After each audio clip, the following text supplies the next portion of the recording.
વિસનગરમાં સરકારી લો કોલેજનો પ્રારંભ થયો. પ્રથમ બેન્ચ માટે એડમિશન પણ શરૂ થયા.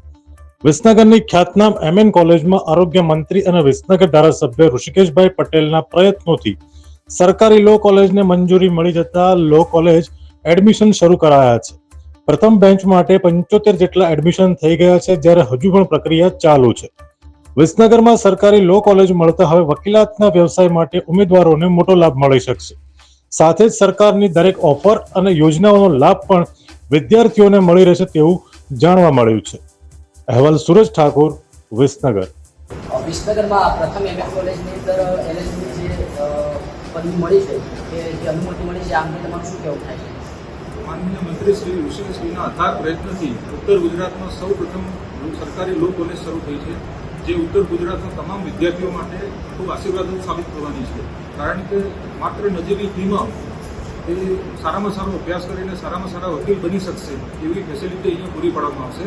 નવી સરકારી લો કોલેજનું બિલ્ડિંગ પણ અલગથી બનશે અને 3 વર્ષના અભ્યાસક્રમ બાદ એ પોતે સારી વકીલાત કરી અને સારા વકીલ બની શકશે.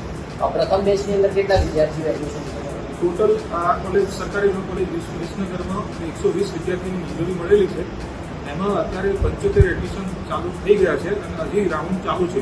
એના એડમિશનના રાઉન્ડ ચાલુ છે એટલે પૂરા થઈ જશે. આ એલએલબીના જે પ્રથમ બેચની અંદર વિદ્યાર્થીઓને તમારા તરફથી કેવું પ્રેરણા મળશે, અને બીજું કે કેટલા પ્રોફેસર આ કોલેજની અંદર એલએલબી માટે નિમણૂક કર્યા છે? આ સરકારી લો કોલેજમાં પ્રથમ વર્ષ શરૂ થયું છે એટલે 4 પ્રોફેસરની નિમણૂક થઈ છે અને આ કોલેજમાં પ્રથમ વર્ષ શરૂ થયા બાદ પ્રથમ વર્ષમાં બીજા પણ 4 પ્રોફેસરની નિમણૂક થવાની છે અને આ વિદ્યાર્થીઓ પ્રથમ વર્ષ, દ્વિતીય વર્ષ અને થર્ડ યરના અંતે સારા વકીલ તૈયાર થશે.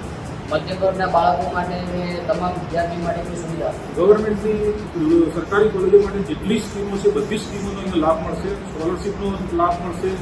એ સિવાય બીજી અમને કેટલી બધી યોજનાઓ છે એમએન કોલેજમાં છે, એ જ સેમ યોજનાઓનો લાભ એમને લો કોલેજમાં પણ મળશે અને એ તમામ યોજનાઓ થકી વિદ્યાર્થી સર્વાંગી વિકાસ કરી શકશે. અમે તમને આપીશું પણેપણના સમાચાર. જો તમે અમારા નિર્ભય માર્ગ ન્યૂઝ ચેનલને સબસ્ક્રાઇબ કર્યું નથી તો અત્યારે જ નીચે આપેલા આઇકોન બટન પર ક્લિક કરીને સબસ્ક્રાઇબ કરો અને શેર કરવાનું ભૂલશો નહીં.